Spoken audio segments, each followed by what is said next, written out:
I'm so honored to be standing here today, enjoying all the bubbles. Um, but we've already heard from a lot of incredible speakers and an incredible lineup today. But I want to switch things up a little bit and hear from you. So don't be shy, but I have a question for all of you.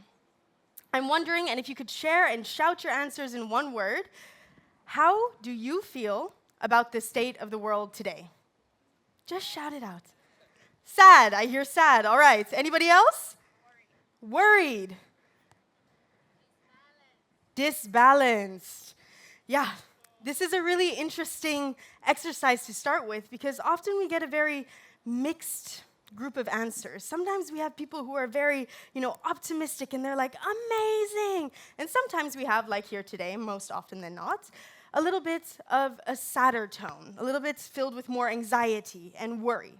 And so I'm going to ask you to stick with me and try to switch it up and look at this question through a lens of hope. And so I want you all to imagine, if you had a magic wand and you could wave it around and you could change one thing in the world, what is it that you would change? Peace. I hear peace. That's a very important one. Anybody else? Love. Nah, I think we tackled it with peace. Do we have to go on? Now, before I go on, let me introduce myself. My name is Isabel Wijsen. I'm 23 years old, and I'll be your host today here at the youth stage with Youthtopia and Sussy and Love Tomorrow. Now, I'm going to share a little bit about my story, why exactly I'm up here on stage, and what I did with my magic wand. This photo goes back a decade, more than a decade ago actually, when I was 10 years old and my sister Melati was 12. And our campaigning brought us to a lot of different stages, and stages like the UN General Assembly, TED Talks, here today at the beautiful Love Tomorrow stage. And we also got to meet a lot of different role models like Jane Goodall. But I'm giving you now the glitz and the glam and the highlights. But all of that actually wouldn't have been possible without the energy, the motivation, and the passion of 10 and 12-year-old Melati and Isabel. And so to give you guys a little bit of an idea of how feisty we were at that age, I have a funny little awkward video.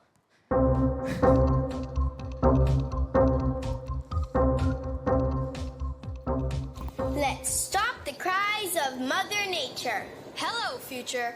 That's us. That's you. Where are you? We need action, and time is ticking. Tick, tock, tick, tock.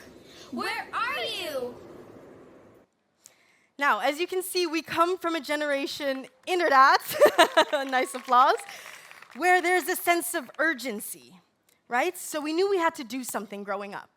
And next to that, me and Melati were blessed with being born and raised on the island of Bali. Now, for those of you who do not know Bali, it really does look like this. It's picture postcard perfect. And growing up there, of course, we had the beautiful mountains, the rice fields, the rivers, and that fostered an unbreakable bond with nature and a need to protect it. And so, it also got us curious and asking questions, and that is the most important part about change-making, right? Being curious, asking questions. And so the question that me and Melati asked was, do we want to live in this beautiful island of Bali that looks like this, or do we want to live on an island of Bali with plastic pollution? Now, at 10 and 12 years old, the answer was simple. We had to do something. So, after doing a little bit of research, and I mean a little bit, because you realize that plastic pollution is a big, big problem, which means there's going to be big solutions.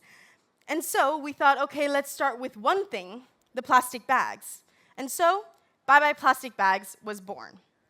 It started in 2013 without a business plan or a hidden agenda, just the pure passion and the idea to ban plastic bags on the island of Bali.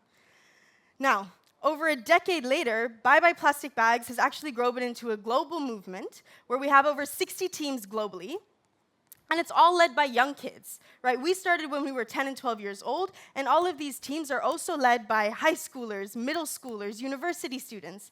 And so it becomes a story a lot more than just the plastic bag, right? This is really a track record and a platform where young people can come together to show that they are serious about change. But we learned a lot of lessons and a lot of curveballs along the way, so much so that my older sister actually wrote a book about it.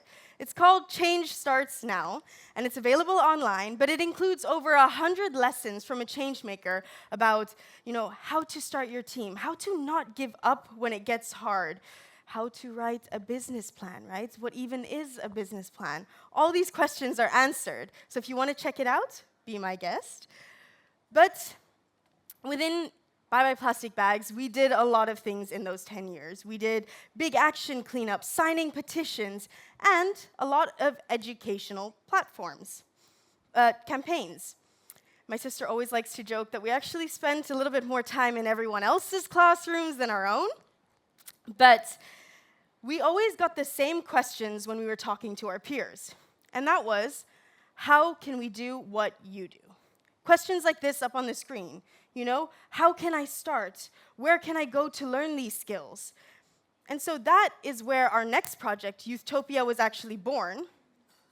And I'll show you a little bit of a teaser trailer for you guys to understand a little bit the programs and the master classes that we have. Hi there. Hi. Hello. And this Is your Youthtopia Masterclass. Throughout the journey, we were always asked the same question no matter where we were. And that was, how can we do what you do? And that's why we're here with Youthtopia, making this masterclass for you. My name is Melati. And I'm Isabel. My name is Faisima Jindak. My name is Mohammed Jinde. My name is Gary Benchigid. My name is Clover Hogan, and this was your Youthtopia Masterclass. So, as you can see, it's very fun, it's very youthful, and that's all Youthtopia is about. It's a free online educational platform that has over 10,000 students and 300 free programs for anybody to follow and learn from. And it's all based on the peer-to-peer idea of education that we are actually learning from young change makers on the front lines, actually creating change actively in their communities. And so we at Youthtopia very much believe in role models. And it's very important that when you're creating these change, that you're surrounding yourself with people and stories that inspire you. You saw a really quick teaser of a few of our Circle of Youth members, but I can also point out here on the screen we have Louise Mabulo, who is a chef and a farmer, and she works in the Philippines with farmers to create sustainable cacao harvesting processes. And then we have Nesha Ichida, who also does, she works with shark conservation projects in Indonesia. So what started as the plastic bags turned into a youth empowerment movement that encompasses so much more than just plastic pollution. Now, I know all of you guys came here to hear from our other speakers on the panel as well today, so I'm going to zoom into the region that we are today, and it's my honor to introduce to the stage our next three speakers who are going to do a lightning round introduction. We first have Bo from Sussy, or Suspiciously Sustainable. We have Lore from the Youth Flemish Council, and we have Axel from Turtley Green. Please give these powerhouse women a round of applause. Alrighty. Hello, everyone. How are we feeling? Are we having fun today? At the session, at Love Tomorrow? Can I see a show of hands? Okay, that's nice. Well, we've had a lot of fun organizing the session as well, but it hasn't always been super easy. But just like sustainability is not always super clear or super easy, but it can also be really fun. And that's what I want to talk to you about today, why we should make sustainability also fun and accessible. I'm going to introduce myself. I'm Bo. I'm an environmental science student and the founder of Suspiciously Sustainable, or Sussy. And there we do just that. We organize events for young people to find the fun and the ease in sustainability. And when I was still very, very young, I already had questions about what was right, what was wrong, and what I could do to help. And this looked like raising money with my friends for Music for Life, when we were in elementary school, but also fundraising for a high school student council, for lots of different nonprofits. But I found my passion in sustainability and nature because of the clarity. We can see the effects clearly, and the effects that we can't see, Western science and indigenous knowledge can tell us about them. And then there's biophilia, the inherent love that we have for nature that has been passed down by our ancestors. And I am sure you can imagine how this comes into your life for each person. But a good example is the phobias for spiders or snakes. In our evolutionary stage right now, there's no need to be afraid of them anymore. But still, we have this phobia inside of us. I don't, because my dad would give us spiders as pets. But I do have some other phobias. Capitalismophobia, imperialismophobia, and consumerismophobia. Yes, I didn't make up those words, but those systems are black cloud following us around. And how can we get us to better and newer systems and cross that gap is a big question. And I don't have one answer. But to go to the sustainable transition and to speed and scale up, we do need people, and a lot of them, and their combined incremental actions to make a change next to technological, educational, and financial systems. But that's why we at Sussy chose to focus on making sustainability fun and easy by giving a space to young people to connect, to create, and to learn together. For us, this looks like this summer we're hosting we have a pop-up summer bar where we work together with the local producers, small businesses, young creators, and we host workshops as well. But we also have laser tag street cleanup and eco-haunted house for Halloween. We have accessory swap parties, and we collaborate with festivals, organizations, and creatives, and we tell about what we learned online. So one thing to remember is that we can take one Sussy step at a time, because 100 imperfect people doing their best is better than 10 perfect people. Amazing, Bo. And that's so true. I think that last line that you said is really incredible. You know, it doesn't matter how small the change that you start with is. It just matters that you're doing something, right? Lore, can I pass the floor to you now? Yes, all right. Hi, everyone. My name is Lore. I'm 19 years old, probably one of the youngest here at this space. And I'm currently European Youth Delegate at the Flemish Youth Council. So it means the Flemish Youth Council is the official advisory body for everything youth-related for the Flemish government here in Belgium. And as a European Youth Delegate, I represent the voices of all the Flemish youth at European institutions, so the European Commission, European Parliament, and so on. But before I head into my own story, I just wanted to start with something small. I have it here in my pocket. It's a small Lego brick. And I wanted to ask the question, what does this have to do with youth participation? And at first glance, you would probably say, nah, nothing, it's just a small piece of plastic. But it can teach us something really important, because Lego doesn't only make toys for children, they make it with children. They have something called a kids panel, where young people and children can test new products, new sets, new ideas before they even reach the market. And even young people can be part of Lego IDs, where you can make your own sets and even benefit from it when it gets chosen out of one of the best. So as a young person, I can have an idea, I can share it with a company, I can see how it becomes reality, and eventually even benefit from it. And that's something important with youth participation. But also, Lego has its limitations. For example, if young people would be involved from the beginning to the end, maybe young people would ask other questions. How is this made? What impact does it have on the environment? In which working conditions is this made? And maybe Lego would look really different from how it looks today. And this kind of important youth participation is really important because we as young people, we look for making products and policy better, more fair, more sustainable, more future-proof. Because we are the present, the future, and the leaders of tomorrow. We hear it all the time. And this is where my story comes in, because I experienced this kind of participation myself. Because lately, the question on whether we should ban social media online has been rising.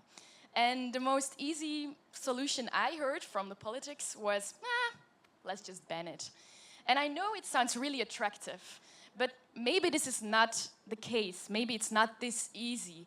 And also, if we're talking about social media, something young people use day in, day out, we should also ask young people, what do you think about a social media ban? And this is really important because young people will not give you the solution of a ban. It's way more uncomfortable than this, and it's way more, young people, really have to give up control for young people to say this, even if you do not want to hear what we have to say. And so we started working on this. We started working on this at the Flemish Youth Council. We started doing surveys with young people. We gathered 10,000 of young people. And we went to our Flemish Minister of Media. We also wrote a policy paper about young people and the digital sphere. And eventually, we even took it up to the European level. We submitted a motion at the European Youth Forum, which is the organization with the largest organization with a lot of European youth organizations, and it got through. We got the motion submitted, which meant that a lot of youth organizations around Europe were looking into the same direction. We should not ban social media. We should not exclude young people from social media. We should gradually give them access to social media and make social media way more safe for everyone here than just ban it for a young person. And before we even knew it, I ended up next to the president, the commissioner president, Ursula von der Leyen herself, to talk with her on this in a special panel on child safety online. It's a really fancy name, but it's just an expert panel who would advise the European Commission on whether we should not ban social media. And last week, the report got out, and we as young people, we were part of the panel. And guess what? The report did not talk about a blanket social media ban, but rather gradually involving young people. And also taking accountability or letting the big tech platforms have accountability for their addictive designs, for benefiting from these clicks from young people. So next time, when you are building policy, a product, anything, think about what would be or what would happen if we as young people or if we as people just include young people from the beginning. So think about this tiny Lego brick. Thank you. Thank you, Laura. What a nice metaphor and something for all of us to go home and think about when we see the Lego laying there on the floor. Now, definitely not last but not least, Excel, please take it away. Okay, thank you. I'll leave it up to your judgment. We'll see. So my name is Axel. I am 30 years old, so that makes me the oldest of this stage. And I'm a marine scientist, and I'm an enormous ocean lover. So I founded Turtly Green, which started as an e-commerce and is now a non-profit for ocean conservation and sea turtle rehabilitation. And I also was part of DEFO. It's part of my last name because it was together with my father. It was a bulk store, organic free store, and in the front there was a cafe. And somehow, I don't know how, they call me the girl with the turtles as well. And I proudly take this nickname. So yeah, and I'm gonna take you on the journey. So how Turtle Green was started, it was basically a bit like you, Isabel. I was just so much in love with the ocean, but seeing so much going wrong with it. So I went to study biology, then marine biology. But I also wanted to look to my own life, and I started reading books, documentaries, and I was really taking a step-by-step journey that I shared voluntarily with my family and friends. I don't know if they liked it, but a lot of people like started to join this journey. So before I knew it, I was kind of creating a public outreach platform, advocating for the ocean. And a lot of people were also starting like, hey, Axel, actually, I want to look into like a reusable coffee cup or a bottle. And then I was looking the internet for them. I was like, oh, I found something. And then came the idea, maybe I can just start my own e-commerce and just sell it. Then I have the ownership. I can really select the brands I want. And I can look at their sustainability story. And then I can create a change as well. And then before I knew it, it was going quite well and I was making profit. And I was like, I never admired to be an e-commerce owner or anything, and now I'm making this profit. Maybe I can do something with this money. I was living in Brussels, in Antwerp. I'm living in Brussels now. I'm already manifesting. And I realized, out there at the ocean, plastic flows freely. The things we do here are negatively affecting things there. So I looked up ways to collaborate with local NGOs there. So we support the Olive Ridley project. This is a non-profit for sea turtle rehabilitation. So think about a turtle getting stuck in a ghost net. The Olive Ridley project goes there, rescues a turtle, makes sure they're safe to get out there. And then we want to make sure the ecosystems where they're released back are nicely and thriving, but the corals are suffering. So that's why we also work together with reefscapers. So they do an amazing work in restorating. Then eventually my dad and I, during COVID of all times, we decided to make it a physical store with a cafe, and actually that cafe really was a success formula because we could create a community and have conversations in a time where we were very isolated because of the pandemic. So that all gathered that I'm standing here today because I realized, okay, I really want to give the ocean a voice. So I could do this by studying science, by understanding it, creating a platform, but I also wanted to give it a voice at the table. So I went to Nairobi to do an internship for ocean governance, and now I'm still doing an internship here in Brussels. I told you I was manifesting. But I also wanted to then take a shout out to collaboration and ambassadorships was part of the journey. So I could focus on my own little internships. And I was working together, so I'm a proud ambassador with Oaked. It's a platform for nature, to connect you with nature and with people. And we did an amazing crowdfund, so we collected money to donate to reefscapers. And then I could study still and focus and still make impact. And with Bo, we also collaborated. So yeah, I think many maybe see this as many detours, but this is how I'm here today. Thank you. Amazing. Now, that deserves a little bit more of a bigger round of applause for all the ladies. Come on. What great stories you have to share. Now, I want to ask all of you, I'm going to shuffle a little bit. Sorry, a bit uncomfy. All right. I'm going to go back to the beginning of our session, and I'm going to ask all of you, because I'm curious, what is one word that you think of when you think of the state of the world today? I might want to echo something there. I want to say unsettled. Okay. Yeah. Lore? Intrigued. Intrigued. Ooh, I like that one. Hopeful. Hopeful. Okay, I like it. It's going almost from the negative to the positive, showing, we can be a little bit, serious, but we are also very optimistic as young people. And we already heard a little bit what you guys did with your magic wand, the creation and changes that you're making in your communities. But I want to ask all of you, was there one specific moment that started it all for you? Or how did you take the first step to really create the change? Maybe, Bo, you can start. For me, my Sussy journey started in Maastricht, also during COVID, when it was a very unsocial time. I could say even a difficult time. And I found people who were like-minded and had their own organization going on, also focusing on these vintage sales, the fun, adding a little bit of happiness that was to a time that was already dark. And I think for me, that catapulted me into my Sussy journey. Ooh, Libel. Yeah, I think for me it all started in high school. I think I was 15 and I was in my local student council of my school. And then eventually I ended up in the umbrella organization, the Vlaamse Scholierenkoepel for the Belgians here.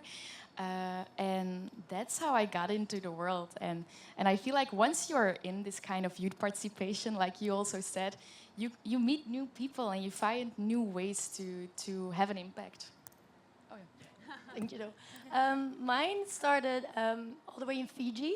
I was doing a work and holiday in Australia, and I was taking the holiday word very seriously, and I went to Fiji. And I see some people nodding. It's amazing, right? Yeah. And I went to a beautiful island called Mana Island, and they told me to bring my own plastic bottles. There was no drinking water.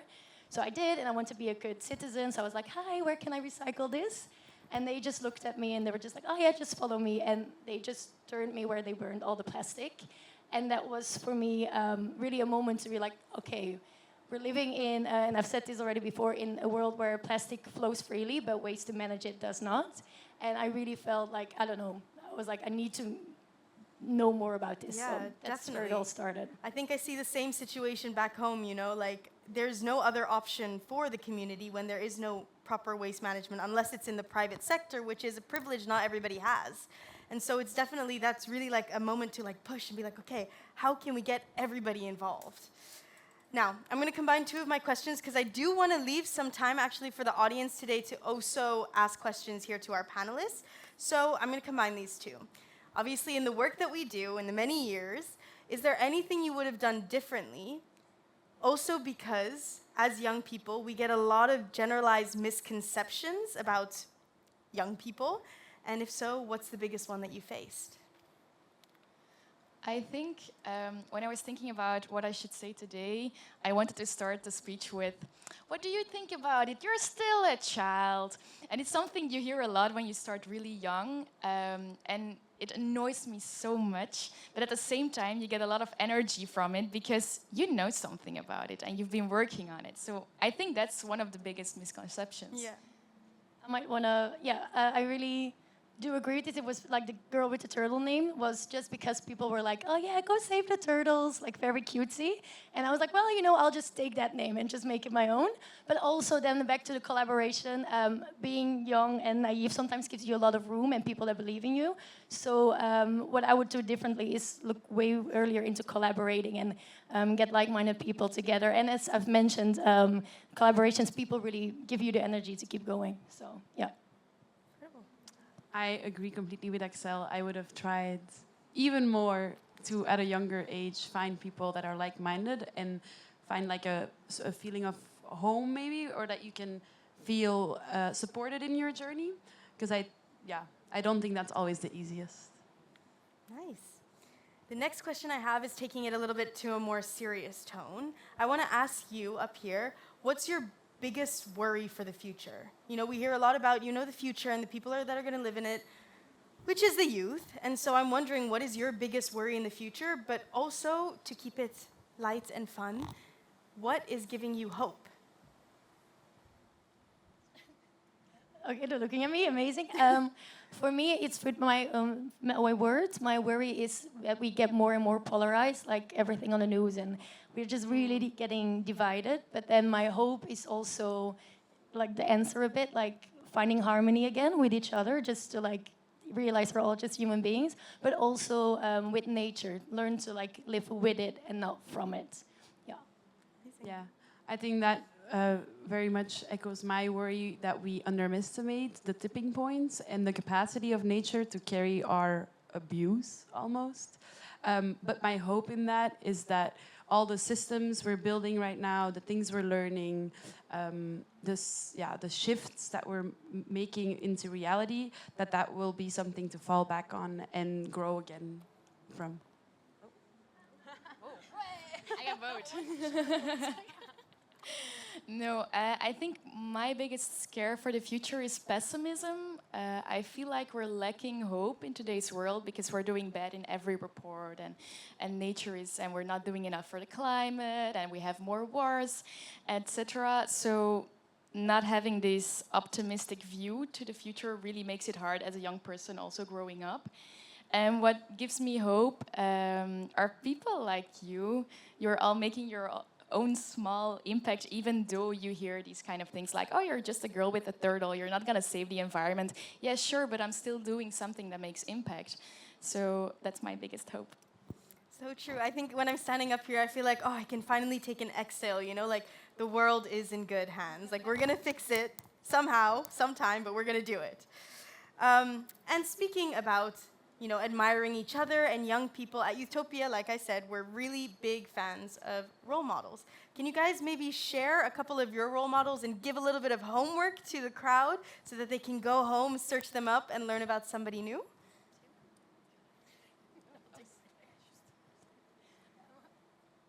Mic on? Okay. Well, for me, somebody that inspires me as an environmentalist, I wanted to say David Attenborough, but that's very obvious and everybody knows this one. But I want to also mention Wangari Maathai. She is a Kenyan environmentalist. She won a Nobel Prize for Peace. And the way she does her activism is pretty cool. It's really why it's just writing some letters. She also written a book. I practice to say it. It's called Unbowed. So you learn a lot about Kenyan history, but also how activism just can be made from your own home. It's really cool. Very cool. I think for me, it would be, once again for the Belgians here, or the Dutchies also, it would be Christel Verbeke. She used to be a singer in a popular girls band. And I loved her when I was a kid. But today I still love her because she has a great combination of entertainment and doing singing, doing musical and so on. But at the same time, she's the president of our Flemish Children Rights Commissariat. She's doing a lot on children's rights. She makes TV shows about poverty, about child poverty, because she herself, she grew up in a difficult financial situation. So she has the great combination, and I love both too. So I love it. Yeah, and for me, my role models were definitely you and your sister, but also Lore. This year I've been seeing you on TV, and Axel, also your Instagram was always inspiring me. And I think the big takeaway here is to reach out to those people, because I met your sister in Maastricht through just texting her twice.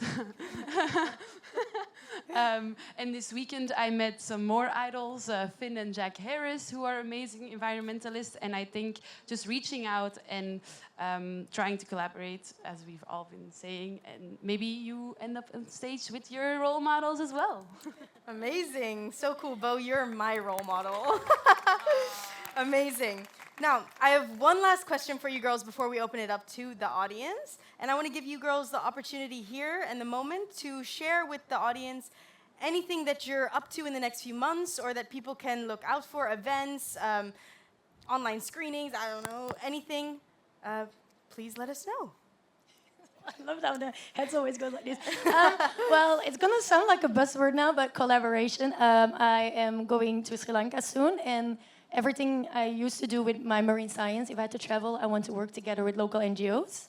And I believe in collaborating, so whoever just has a crazy idea somewhere located in Sri Lanka, just come up to me after the stage, or just have a talk to collaborate. Yeah. Well, for me, it would be, currently we're having elections in the Flemish Youth Council, and I'm running to be one of our, it's called youth advisors. So if there are Flemish young people here in this room from 12 to 30, if I inspired you today, and I encourage you to maybe look up vlaamsejeugdraad.be/stem. Oh my God, I hate that I'm sponsoring this. But yeah, and if you would love, I would love if you would vote for me. Thank you.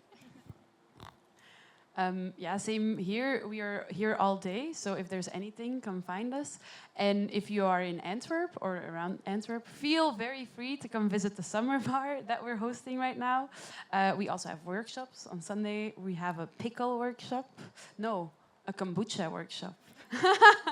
And many more. And I also keep an eye out, because we're going to be hosting a lot of different events and collaborations next year as well. Amazing. That makes me so excited to hear what all of you are up to. I do believe we have a mic runner. Yes. If you guys have questions, don't be shy. No question is a wrong question. If you want to ask anything to the audience, to the panel, sorry. Go ahead. Hello. Oh, is it on? Hello? Yeah. Okay. Hi, my name is Merari Bonilla, and I am coming from United States, Texas. So I have a question for any of you. You talk a lot about collaboration and building a community. If you would have to start from the ground today, if you didn't have anything, like no community, no nothing, what will be the tools and the way that you would build it from the ground up?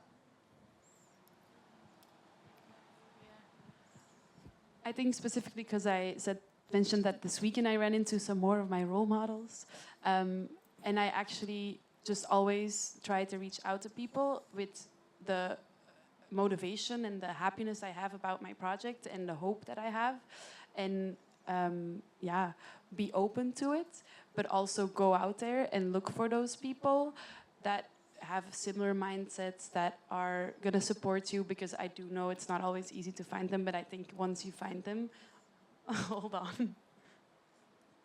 Do any of you want to add to that? No, maybe it sounds so cliche. Nike's gonna love it, but just do it. Like, just reach out to those people and then just start. Like, go for coffee in a cafe and then brainstorm, and it will happen. Yeah, and I think also qua tools, I'm going to be very Gen Z and say this, but social media is great, right? You, at the touch of your fingertips, you can reach the entire world. And so like Bo said, just go out there, reach out to everybody. But having said that as well, know in your mind what it is you want from those people. Have something clear when you're reaching out to them. If you want a collaboration, what is that? What does that look like for you, for them? What's the level of energy, effort everybody has to put in? And being clear from the get-go is really important, because yes, of course, it's nice to just be like, I love you, hello, Bo, it's so nice to meet you. But after that, if there's no follow-up, it's really easy to just lose that momentum. So having something concrete in your mind, knowing what you want out of that collaboration, is also really important. Yeah. Does anybody else in the audience have a question? Yes. Hi, my name is Keanu. I'm Keanu. a copywriter, content marketeer, so my question is also going to be about that. It's about communication, like you said. What have you learned, what lessons have you learned about getting the word out there? Because there's a lot of actions that you do, but I think it's quite difficult to get them, widespread with a wide audience. Do one of you girls want to take it, or? Thank you for the question. It's a good question. For me, I rely a lot on my community I've built, and they're just organically. But honestly, I would love to have your advice as a copywriter, because for me, it's been getting quite challenging to really start competing. Also, because Instagram is a great tool, but then in the same time, they change algorithms, and so sometimes I get really overwhelmed. I just want to be really honest. But how I ripple out my message is by my community. Yeah.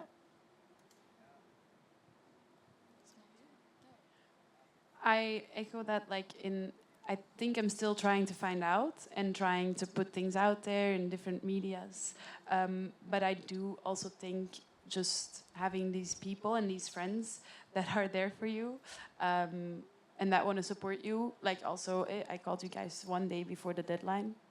To be there and to build something together, I think always helps, even if you don't back it up with the right follow-up, as you should always. I think it's still better to do something to start, and then to think about, I have to have this website ready, I have to have this post ready, and have this whole list to get through. If you show up, that's already step one. I think it's also about reaching out to people and daring to reach out to people. Think about your local newspaper. You're doing something, for example, I'm doing something in Merksem. I write to my hometown, Merksem, oh my God, I'm doing this and this and this. Could this be in your summer newspaper kind of thing?